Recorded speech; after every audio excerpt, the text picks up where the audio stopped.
Antenatal और postnatal 2 चीज़ें हो गई। एंटीनेटल में तो आती नहीं है नहीं, अगर पोस्टनेटल पोस्टमार्टम क्या, आपका हाँ डायबिटीज़ पोस्टनेटल के जैसे हो गया तो आप उसके क्या डायबिटीज़ जो है तो स्क्रीनिंग में पता चल गया कि अगर वो डायबिटीज़ है, डायबिटीज़ अगर उसको पहले से है या गेस्टेशनल डायबिटीज़ है, गेस्टेशनल डायबिटीज़ अगर है उसका, तो उसमें तो है सारा सबसे पहला तो उसका ये देखना है कि वो किस रूट्स पे चल रहा है, उसका ब्लड शुगर लेवल कितना है और वो किस तरह कंट्रोल होता है।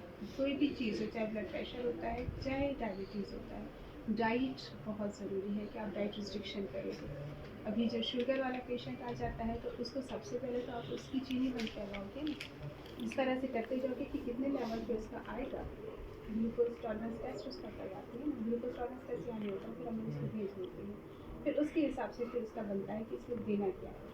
ज़्यादातर तो डायबिटीज़ अगर प्रेगनेंसी में तो इंसुलिन पे रखा जाता है। तो कुछ इस तरह की फीमेल्स होती हैं, कुछ एडिकेट सप्लाईज हों या फिर उनको इतनी अवेयरनेस ना हो, तो वो क्या करती हैं, उन सही तरीके से खुद न्यूट्रिशन नहीं लेती, तो फिर उसकी वजह से जो है ना, जो उनका बच्चा होता है बेबी, वो उस तरीके सही तरीके से उसको ब्रेस्ट फीड नहीं होती, तो वो भी दोनों जो है माल न्यूट्रिशन में आते हैं। इस तरीके के केसेस भी आते हैं। केसेस तो बहुत है, इस तरह के तो बहुत हैं। आप ये सिर्फ देखो, आप किसी को अगर आप 5 डेज़ की एंटीबायोटिक प्रिस्क्राइब कर देते हो कि आपने 5 दिन तक लेनी है, वो 2 दिन अगर ठीक हो जाए, बाकी 3 दिन की खुराक नहीं लेता, क्योंकि वो अपने सिम्टम के मुताबिक चलता है, मैं ठीक हूँ, मुझे तकलीफ नहीं है। फिर बाद में क्या होता है, ड्रग रेजिस्टेंस हो जाती है।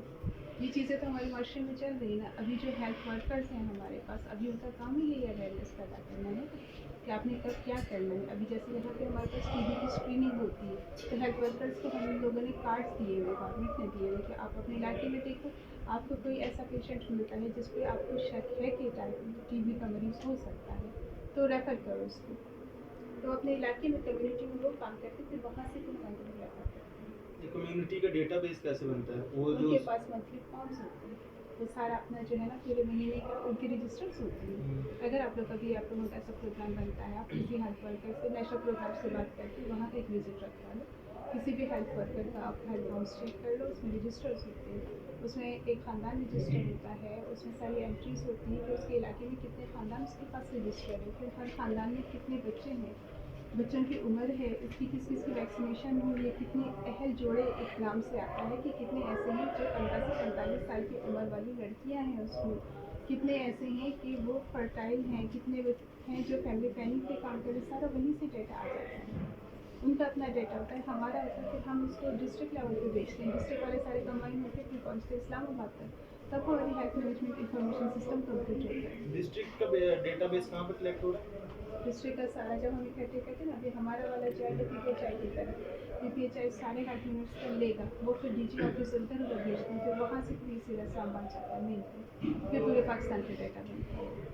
तो ये आप किसी स्पेसिफिक डिजीज से रिलेटेड उनको हेल्थ वर्कर को भेजते हैं या ओवरऑल जो नहीं, हेल्थ डिजीज? वर्कर का आपको एक वो मैनुअल देखिए कि उनको क्या क्या ट्रेनिंग दी हुई होती है, उसमें पूरा उनका लिखा हुआ है, बेसिक्स है उसमें सारी, बेसिक्स है सारी, उसमें चैप्टर वाइज उसकी ट्रेनिंग्स होती है, 1 साल की 3 महीने की जो है ना उनका क्लास में होता है, लेक्चर्स होते हैं, बाकी 9 मंथ्स वो फिर फील्ड में किसी अपने सीनियर के साथ अटैच होकर काम सीखती है। साल पूरा होता है, उनकी ट्रेनिंग पूरी होती है, फिर उनका काम चलना कुछ शुरू होता है। स्पेसिफिक डिजीज पे काम कर रहे होते हैं ना, जैसे कुछ हेल्थ वर्कर होते हैं वो कहते हैं कि ये अपने पोलियो के जितने केसेस हैं ये स्पेसिफिक कम्युनिटी ने अपने टारगेट कर लिए, पोलियो के कितने केसेस हैं, मीजल्स के कितने केसेस हैं। नहीं नहीं, वो अलग चीज़ है, आपने ये कहाँ पढ़ा? ये हमारे उधर डिस्कस होता है। नहीं, पोलियो तो अभी हेल्थ वर्कर से हट गया है, उसके लिए तो अलग से ही जो मिनिस्टर वालों ने अपना मतलब वो डॉक्टर साहब उसमें होते हैं, उनको ज़्यादा पता है कि कौन सा स्टाफ है वो किस तरह से है। हेल्थ वर्कर अपनी कम्युनिटी में उसका सारा जो है ना, अभी हेल्थ वर्कर को रेस्पिरेटरी ट्रैक इन्फेक्शन, खासतौर पर नमूनिया, ठीक है, लाइफ थ्रेटनिंग जो चीज़ें होती है ना, रेस्पिरेटरी ट्रैक इन्फेक्शन और खासतौर पर नमूनिया, उसकी पहचान सिखाई है। आपने ऐसा कुछ देखा, हल्के फुल्के के लिए उनको बताया हुआ है कि आपने पैरास्टामोल में क्या क्या देना है। अगर आप देख रहे हैं तो उसकी रेस्पिरेटरी रेट ज़्यादा है और उसकी चेस्ट इज ड्राइंग, जिसको उर्दू में कहते हैं कि पसली चल रही है, ये चीज़ें आप देख रहे हो, सांस की रफ्तार तेज़ है, तो इसका मतलब ये है कि ये पेशेंट नमूनिया का हो सकता है, आपने उसको रेफर कर दिया, रेफर स्लिप्स होती है ये बात। इसी तरह से डायरिया भी उसकी क्लासिफिकेशन उनको सिखाई है। डायरिया क्या है, माइल्ड, मॉडरेट, सीवियर क्या है, माइल्ड में आपने क्या करना है अपनी कम्युनिटी में, मॉडरेट में क्या करना है, सीवियर में क्या हो सकता है, उसको कहाँ रेफर करना है, ये उनके काम है। बाकी उन्होंने अपने इलाके में एंटीनेटल चेकअप करवाना है, जितनी भी प्रेग्नेंट औरतें हैं जिसमें कोई मसला है उसको रेफर कर देती हैं। उन्होंने वो करना है, बच्चे जिसकी पैदा हुए उसका विजिट करना है, देखना है कि उन्होंने उसकी वैक्सीनेशन की है कि नहीं की है। ये सारी जो बेसिक्स हैं वो वहाँ से क्लियर करती है, अवेयरनेस को पैदा करती है। जब पता है कि इनकी लग रही है वैक्सीन ठीक है, जब पता है कि नहीं हो रही है तो उसको रेफर कर देते हैं, आप जाओ करवाओ। मीजल्स के केसेस आ रहे हैं आपके पास?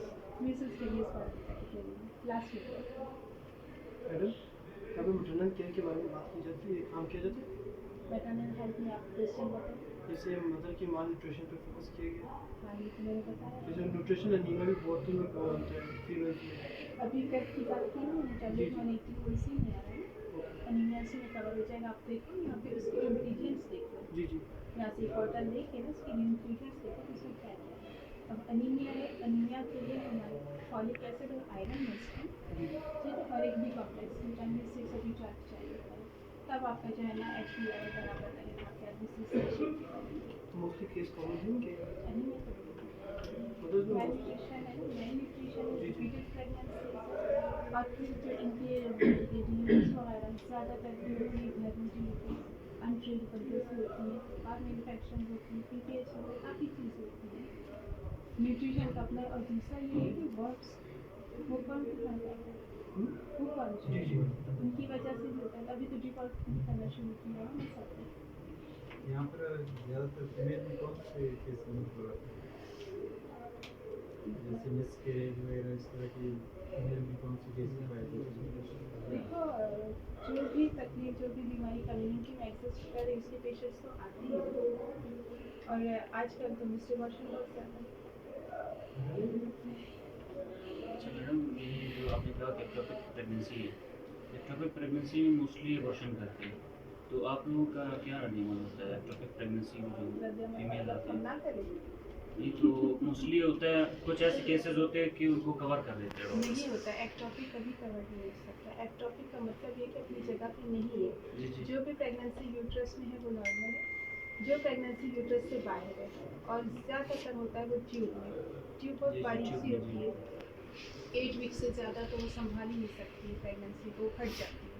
जब फट जाती है, अभी अक्सर आप लोगों ने शायद कहीं देखा या सुना हो, 2 महीने की प्रेगनेंसी है और शदीद पेट में दर्द शुरू हो गया है, पेट हो रही है, पीली हो रही है, हाथ पाँव ठंडे हो रहे हैं, दर्द की तकलीफ ज़्यादा हो रही है, अल्ट्रासाउंड करते हैं पेट खून से भरा हुआ है क्योंकि वो रप्चर हो गया है, इमरजेंसी हो जाती है, फिर ओपन कर देती, ट्यूब भी गई, प्रेगनेंसी भी गई, अब नॉर्मल बाल बांधे थे बच गई, वो हालत हो जाती है। अच्छा, ये जो और ये चीज़ें हम यहाँ पे नहीं कर सकते, हम यहाँ पे सिर्फ डायग्नोज करते हैं, रेफर करते हैं फिर हॉस्पिटल फर्दर मैनेजमेंट का ये हम। जो WHO आपको मल्टीविटामिन पैक के नाम से सप्लाई कर रही है, तो इसमें क्या साइड इफ़ेक्ट्स, मल्टीविटामिन तो है, फ़ायदे तो है, तो इसमें साइड इफ़ेक्ट्स क्या होंगे आफ्टर आप मुझे बताएं। 3 मंथ्स वो यूज़ करेंगे, तो इसमें रेगुलरली 6 मंथ्स के लिए यूज़ होता है, तो 6 मंथ्स में अगर ओवरडोज हो जाए तो इसमें क्या साइड इफ़ेक्ट्स होंगे, और बिफोर आप 6 मुझे मंथ्स बताएं, अगर किसी में कैल्शियम लेवल ज़्यादा है तो उसके जी, जी। साइड इफेक्ट्स क्या होंगे, क्या होंगे? मुख्तलिफ किस्म की बीमारी हो सकती है। सबसे पहली बात ये है कि अनीमिया होता कब है? अनीमिया उस वक्त होता है जब हमें, ये नहीं है कि आज या कल जो है ना मैंने आयरन खाना छोड़ दिया या जो है आयरन कम हो गया मेरा तो मैं अनीमिक होना शुरू हो जाऊँ, ऐसा नहीं होता। सबसे पहले क्या होता है, जो हम डाइट से ले रहे हैं ना आयरन, वो हमारा जाता है क्लोरीन के साथ मिलकर हीमोग्लोबिन बनाता है, ठीक है, कि नॉर्मल से एक आदमी से एचपी लेवल हमारा आता है। अगर हमें बाहर से नहीं मिल रहा तो हमारी बॉडी में स्टोर होता है, अल्लाह की तरफ से कि हर चीज़ थोड़ी थोड़ी जो है ना हमारी बॉडी में स्टोर है, वो वहाँ से निकलना शुरू होती है, वहाँ से निकलती है हमारे लेवल को बराबर करने के लिए। अब अगर वो स्टोर जब कम हो जाता है तो फिर क्या हो जाता है, माइक्रोसाइटिक छोटे छोटे से आरबीसीज बनने शुरू हो जाते हैं ताकि ये काम पूरा करें। जब वो भी कम हो जाता है, हमारे स्टोर्स भी ख़त्म हो जाते हैं, तो हम सीवियर अनीमिया में आ जाते हैं, ठीक है। सीवियर अनीमिया का मतलब क्या है, एचपी लेवल लेस देन 7, आ रही है ना समझ।